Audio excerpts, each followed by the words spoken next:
wabarakatuh.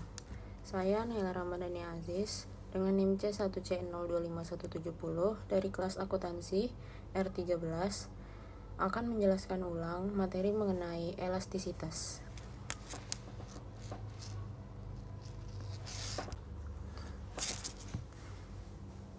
Yang pertama, kita akan masuk ke dalam konsep dasar elastisitas.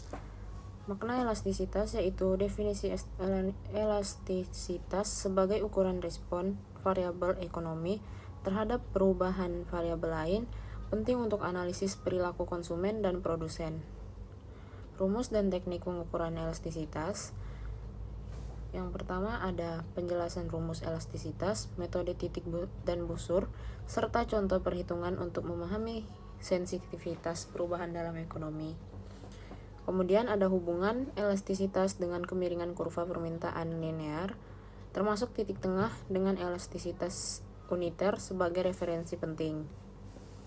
Klasifikasi nilai elastisitas dan bentuk kurvanya itu ada 5 kategori elastisitas harga permintaan dengan bentuk kurva berbeda.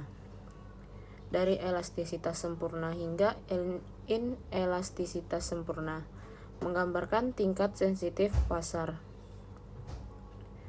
Yang kedua, ada penjelasan mengenai elastisitas harga permintaan. Konsep elastisitas harga permintaan, ukuran kepekaan jumlah permintaan terhadap perubahan harga dan pengaruhnya terhadap perilaku konsumen di pasar.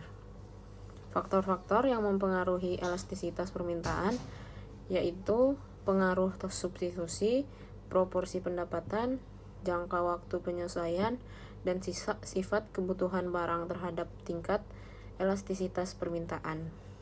Kemudian ada elastisitas dan total revenue, hubungan antara elastisitas, permintaan dan penerimaan total, implikasi, strategi hingga produsen berdasarkan sifat elastisitas barang. Kemudian ada elastisitas permintaan dalam kebijakan ekonomi.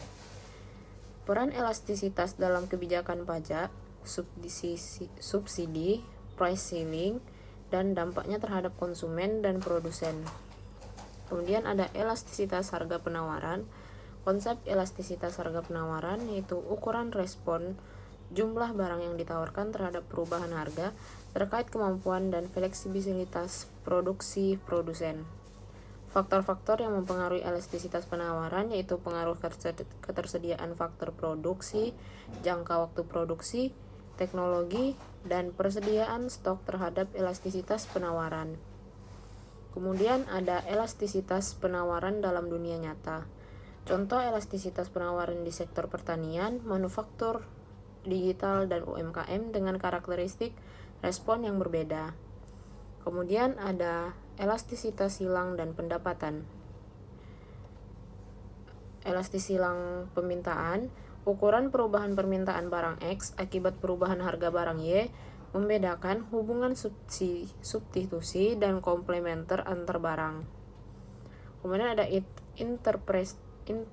interpretasi nilai elastisitas silang, yaitu penjelasan nilai positif, negatif, dan nol elastisitas silang, serta implikasinya pada hubungan antar barang dalam pasar.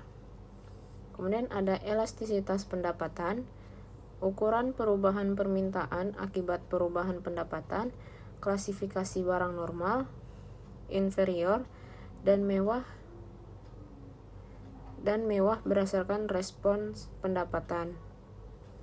Klasifikasi berdasarkan elastisitas pendapatan, klasifikasi barang kebutuhan pokok, mewah, dan inferior berdasarkan nilai elastisitas pendapatan dan pengaruhnya pada pola konsumsi.